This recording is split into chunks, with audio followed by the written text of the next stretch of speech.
Olá a todos vocês que nos acompanham pela Rádio 87.9 FM Dracena, vocês também que nos acompanham pelo Facebook Ivan Fidelis e pelo canal do YouTube Família e Fé, PR Ivan Fidelis, Família e Fé Pastor Ivan Fidelis. É o canal que eu peço para que você se inscreva, deixe seu like, comente, compartilhe, ative o sino para receber as novas notificações, porque assim o sistema compreende que a mensagem é relevante para alcançar mais pessoas com uma reflexão a respeito do Evangelho de Jesus Cristo, a respeito da vida, a respeito da busca de crescimento pessoal e espiritual que temos buscado a cada dia.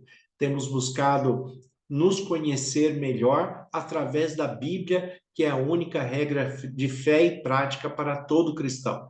E assim, de fé em fé, nós vamos crescendo a cada dia para compreendermos a vontade de Deus em nossas vidas e para que vivamos em paz, alegria, harmonia, felicidade, esperança, porque é isto que Deus quer que nós vivamos, mesmo no mundo complicado, complexo que nós vivemos, um mundo de adversidades, um mundo de desilusões, um mundo que nós temos problemas, temos enfermidades, temos muitos tipos diferentes de adversidades, temos perdas de pessoas que nós amamos e nós temos que continuar a vida na perspectiva de fé e dentro da nossa fé cristã, com a certeza da ressurreição, do reencontro, da vida eterna, onde estaremos todos juntos novamente. Quando nós pensamos a respeito disso, nós falamos este discurso cristão dentro da nossa perspectiva de fé, e o discurso é muito fácil, o falar é mais fácil do que viver, o falar é mais fácil do que sentir. Afinal de contas, os sentimentos, as emoções, o nosso estado emocional, psicológico, quando ele é atingido, quando ele é alvo das adversidades deste mundo, nós temos muitos problemas a serem resolvidos e temos que buscar sabedoria em Deus para que, por mais difíceis que sejam esses problemas, nós possamos enfrentar de frente, né? Encarar de frente cada um desses problemas para que em Cristo, dirigidos pelo Espírito Santo, nós sejamos de fato mais que vencedores. Como diz o apóstolo João, é a nossa fé que vence as questões deste mundo. E nós temos que colocar a nossa fé em prática, nos mantermos firmes nas nossas convicções para que nós possamos prosseguir de maneira em que a vida tenha um sentido maior, não só neste momento que nós estamos vivendo, mas que ela tenha um sentido maior na sua extensão, na ressurreição em Cristo Jesus para a vida eterna. E é este momento que nós esperamos. Um dos momentos mais belos que nós temos na Bíblia é quando é mostrado para o apóstolo João a perspectiva em Apocalipse a respeito do novo céu, da nova terra, da nova Jerusalém, aquilo que é mostrado para o apóstolo João de um modo em que o próprio apóstolo ele tem dificuldade para descrever a beleza e a expectativa que é gerada dentro de tudo aquilo que é mostrado para ele, que é para o momento em que nós estamos caminhando. Nós temos Apocalipse, capítulo 21, onde João descreve uma parte de tudo que foi mostrado para ele. E esta parte, Apocalipse, capítulo 21, a partir do versículo 1, o texto ele diz assim: Vi novo céu e nova terra, pois o primeiro céu e a primeira terra passaram, e o mar já não existe. Vi também a cidade santa, a nova Jerusalém que descia do céu, da parte de Deus, ataviada como noiva, adornada para o seu esposo. Então ouvi grande voz vinda do trono, dizendo: Eis o tabernáculo de Deus com os homens. Deus habitará com eles, e eles serão povos de Deus, e Deus mesmo estará com eles, e lhes enxugará dos olhos toda lágrima, e a morte já não existirá, já não haverá pranto, nem dor, porque as primeiras coisas passaram. E aquele que está sentado no trono disse: Eis que faço nova todas as coisas. E acrescentou: Escreve, porque estas palavras são fiéis e verdadeiras. Disse-me ainda: Tudo está feito. Eu sou o Alfa e o Ômega, o princípio e o fim. Eu, a quem tem sede, darei de graça da fonte da água da vida. E o vencedor herdará estas coisas, e eu lhe serei Deus, e ele me será filho.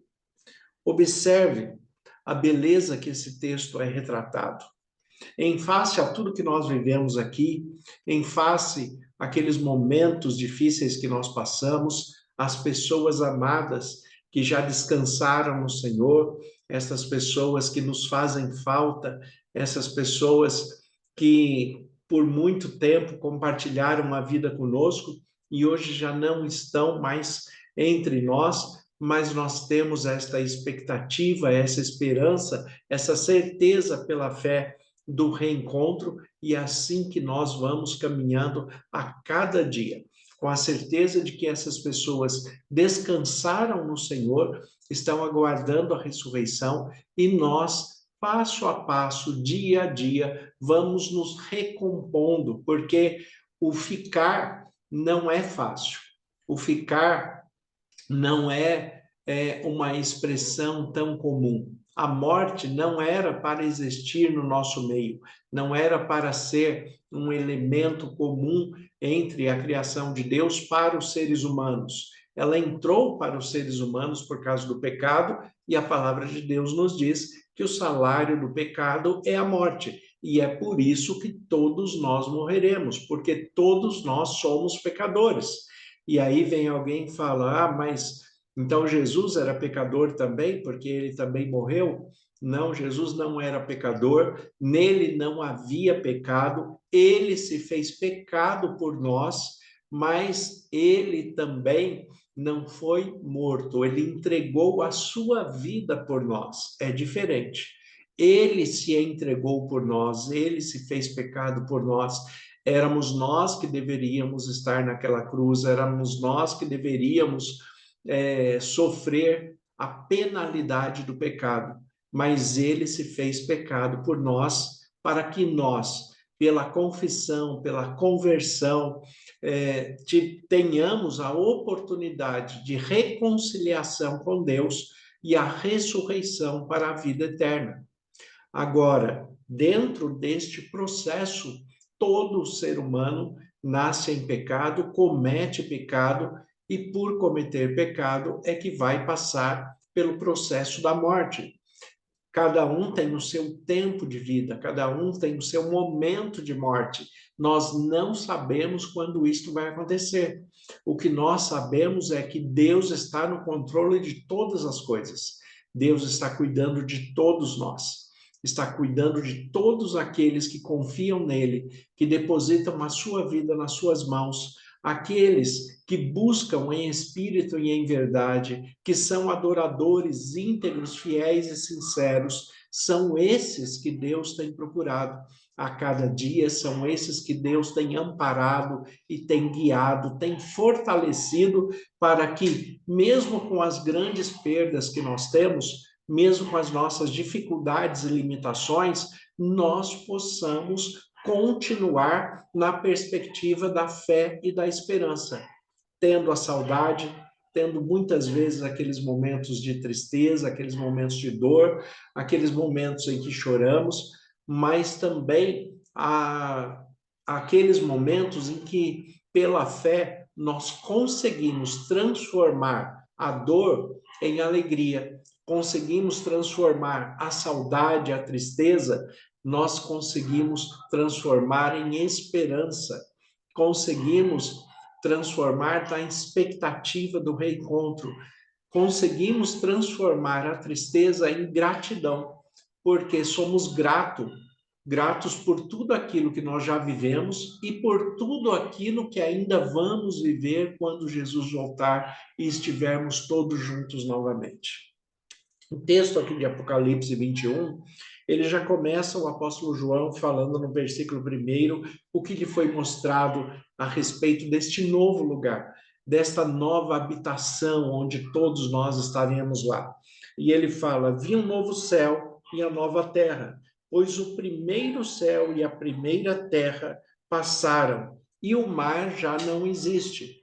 Nós não podemos esquecer que existem muitas metáforas no texto de Apocalipse e João utiliza da sua própria perspectiva aonde ele está, quando ele escreve o livro de Apocalipse, ele está preso na ilha de Patmos e como ele está numa ilha, existe um mar que separa do restante do território e ali desta ilha ele consegue ver as igrejas de Cristo espalhadas na Ásia, as 7 igrejas que estão ali, que ele escreve as cartas para estas 7 igrejas. Então, quando João ele coloca: eu vi um lugar, um novo céu, uma nova terra, né, mas que o mar não existe mais, ele está falando que não haverá mais separação, não haverá mais isolamento, não haverá mais prisões, onde vamos estar separados das pessoas que nós amamos.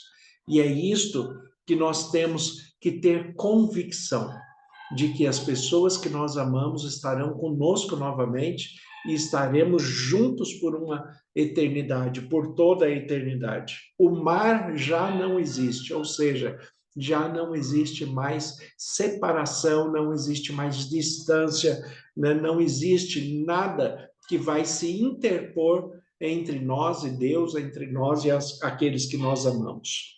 O versículo 2 ele diz: vi também a cidade santa, a nova Jerusalém, que descia do céu da parte de Deus, ataviada como noiva adornada para o esposo. Né? A cidade santa, a nova Jerusalém, né? Ali toda enfeitada, repleta de enfeites, porque é um dia de comemoração, é um dia de encontro, é como a gente imaginar para o que nós temos hoje, quando nós vemos as cidades enfeitadas para o Natal, com os seus enfeites, com as suas luzes, com as árvores decoradas, com aquelas decorações específicas que nós vemos, típicas para aquele momento, em que nós temos a oportunidade de ver várias cidades enfeitadas por causa da festividade. O momento em que nós vamos estar com Deus, nós vamos estar no momento de festa, de alegria, de celebração. Então, João vê uma cidade enfeitada, né? Ele vê uma cidade que está preparada, nos aguardando para que estejamos lá. E aí no versículo 3 ele fala: então ouvi grande voz vinda do trono dizendo: eis o tabernáculo de Deus com os homens, Deus habitará com eles, e eles serão povos de Deus, e Deus mesmo estará com eles. Estaremos ali com Deus, Deus estará conosco. João é bem enfático, né? Até repetitivo no discurso que ele faz aqui no versículo 3, mas é para frisar muito bem que Deus vai estar presente, Deus vai estar conosco, Deus vai nos acompanhar nesta trajetória, nesta entrada ali na Nova Jerusalém. Nós vamos estar com Ele, nós vamos estar com Ele, e tudo aquilo que veio como negatividade nos será tirado. Tudo aquilo que nos pesou durante essa vida, tudo aquilo que nós sentimos ausência, sentimos tristeza, sentimos falta, né? E que nos leva ao pranto, nos leva ao choro, nos leva às lágrimas, tudo isso será resolvido. É por isso que no versículo 4 ele fala que Deus, né, enxugará dos olhos toda lágrima, e a morte já não existirá. Já não haverá luto, nem pranto, nem dor, porque as primeiras coisas se passaram. Olha aqui o que o texto coloca para nós. A primeira coisa é que Deus vai nos consolar, Ele vai estar conosco, Ele vai nos dirigir, Ele vai nos trazer a palavra que é preciso para o consolo necessário naquele momento, onde nós vamos compreender todas as coisas, e muitas coisas a gente nem vai precisar compreender, porque já estamos lá, já estamos com Ele, já estamos cercados das pessoas que nós amamos. E aqui fala que Deus lhe enxugará dos olhos toda lágrima. O que Deus poderia fazer hoje para enxugar a lágrima dos seus olhos? Quem Ele poderia trazer de volta para você? O que Ele poderia fazer como ação concreta na sua vida para enxugar dos seus olhos toda a lágrima? O que você precisa de restauração, de direção espiritual? É isso que o texto está colocando aqui. Quando o texto fala que Deus enxugará dos olhos toda lágrima, é porque Ele vai estar restaurando tudo aquilo que nos é necessário para que estejamos felizes, para que vivamos bem, para que sejamos de fato completos na nossa felicidade, na nossa paz, dentro deste contexto da eternidade que nós viveremos. E mais do que isso, além de nós termos a restituição de todas as coisas, o texto ainda nos diz aqui que isto não vai se repetir mais. O texto, ele coloca que ele enxugará dos nossos olhos toda lágrima, e mais do que isso, não haverá mais morte, nem pranto, nem luto, nem dor, porque as primeiras coisas se passaram. O que ele está falando é que nada disso vai se repetir. Nada disso vai acontecer de novo.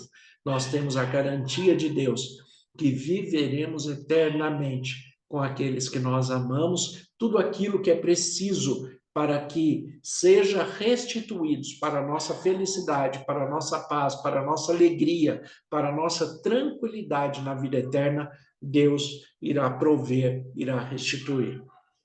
Ele continua no texto dizendo que aquele que está sentado no trono disse: Eis que faço nova todas as coisas.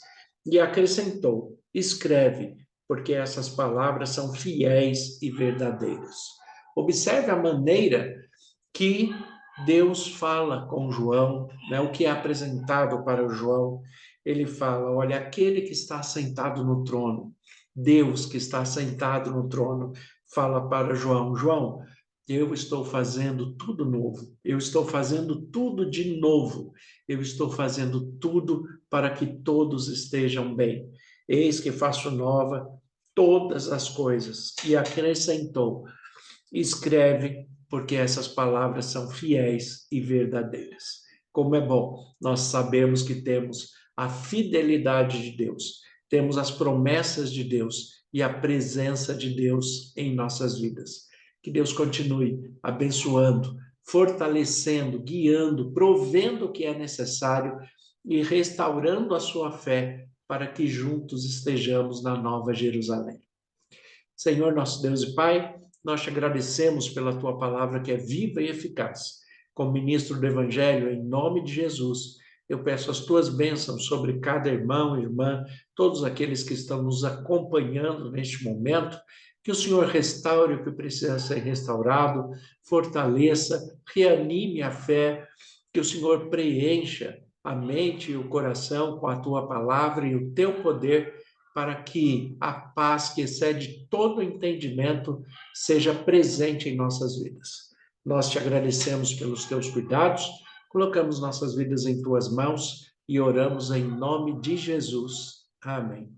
Que Deus abençoe a todos. Tenha um excelente dia, uma excelente semana, em nome de Jesus.